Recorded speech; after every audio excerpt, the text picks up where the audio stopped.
Hello, everyone. My name is Alicia Egan of Banana Pepper Astrology, and I'm here today with Celeste Brooks, a faculty member of the organization for Professional Astrology.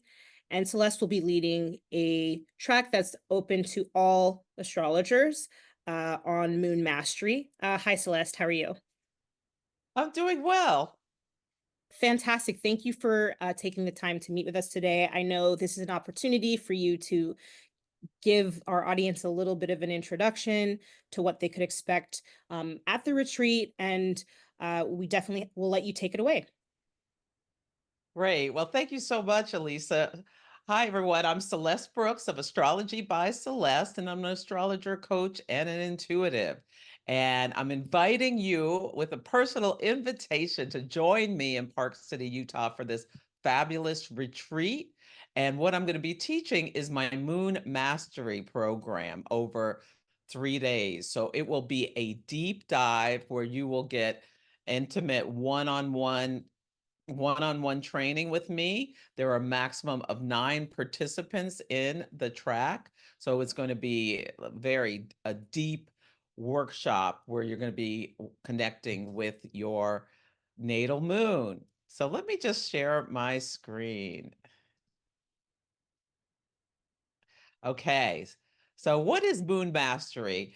It is a It is a program that I created to help people understand everything about the moon and her cycles better, because I feel like a lot of times the moon gets short shrift, but it's so important.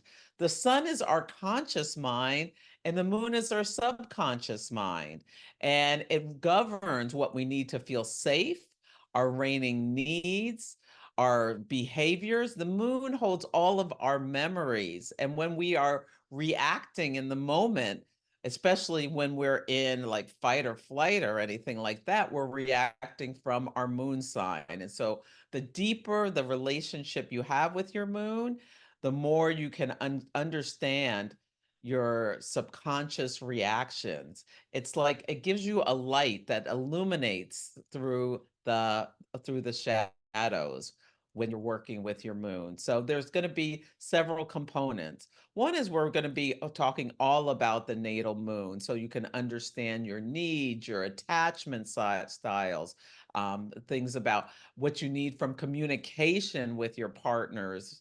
Yeah, and how you may be perceived by others with your communication styles, and deepen your understanding with your subconscious desires. We're going to be talking about not just the moon sign, but the house it's in and the phase it was in when you were born. Yeah, and you can also bring a chart of a loved one with their permission. So this can also help you understand how your two moons connect together on a deeper level. Then we're also going to be talking about the cycles of life. We're going to be discussing the past, the present, and the future. And we're going to use the tool of the progress moon to understand that. And it's going to be like a really wonderful, illuminating examination of where we were in different phases of our life and understanding the growth cycle that we've undergone through not just our progress moon, but our nodal stories. The nodes are the south node from where we're coming from and what makes us feel comfortable. And we can get sometimes stuck in our south node energy. And one of the journeys of life is to move into our north node of our natal north node, and what is maybe more a little uncomfortable, but it's a path of growth for us. And that as well will help us understand where we were in different cycles of our lives, as well as the eclipses, which are these intensified new moons and full moons that really mark the chapters of our lives, the big stories in our life. You can always go back to the eclipse beforehand, and it will tell you the story. The solar eclipse before the event will give you an indication of the story and the karmic nature of it and what you were meant to learn during that cycle. And then we're going to talk about manifest destiny as well. Once you have a deeper understanding of the moon and her cycles, you can use the transiting moon cycles in order to set intentions and create them in bite-sized pieces so that you can grow and achieve your goals. My backstory is I spent 25 plus years working in corporate sales, marketing, and business development roles. And what I did was I used the moon cycles. There are these shorter cycles with the monthly lunation phases.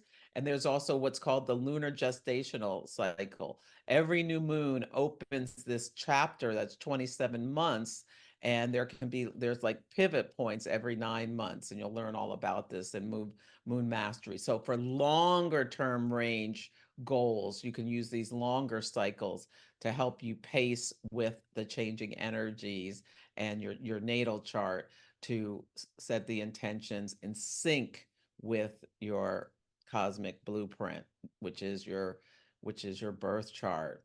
Yeah. So these are some of the things we're going to be talking about and doing in Moon Mastery. And yeah, it's going to be an in-depth exploration of the self in order to help you build better relationships, have a better relationship with your own self as well as others, set goals for achievement, and yeah. All right, Celeste, thank you so much for giving us an overview of what we can expect at the Organization for Professional Astrology retreat happening in October. You know, I would love to know more for those folks who may not know you about, how you got into astrology and why specifically you focused on the moon as a focus for your practice. Yeah, so I've always been interested in Greek mythology ever since I was a child, and I really connect with the archetypal energy of all of the different planets, and I've always known I'm a Taurus, but it was life-changing when I started studying astrology, and I started studying astrology later in my life in my 40s and learned all about my moon sign. It opened the door to so many things about myself that I really didn't understand. And it was just such an eye-opening thing. And then when I learned about my nodes, I have a South Node in Virgo, and I'd prized my hard work over my whole life, and even to the point of being a perfectionist and overworking and all of that kind of stuff. And it just like realized leaning into my North Node in Pisces, that was the path of my growth. And the times that I was happiest when I was letting go of these almost like these shackles, the self-imposed prison I'd put myself in about, always being I'm trying to say, how could I describe it in the most positive positive way? This overachiever energy. Yeah. Really how it was becoming more and more as I aged detrimental to myself. And yeah, so I decided, and it was Uranus, when Uranus was coming over my Sun Saturn conjunction in Taurus, awakening me. The thing I love about Uranus really is the great awakener, awakening me to how life could be different. That's when I decided, okay, I am really going to achieve my goal, which was I'd always wanted to retire from my corporate career before the age of 50, but didn't know how I was going to do it, and went from astrology, recognizing, awakening to the fact it didn't need to just be a hobby, that it could be my career. And so I went on my fool's journey, and I missed 50, but I retired soon after that and set off on this path. And it has been incredible. And using the moon cycles really helped me take this huge goal of changing my career and breaking it down in bite-sized pieces and doing it systematically in order to move forward. Yeah.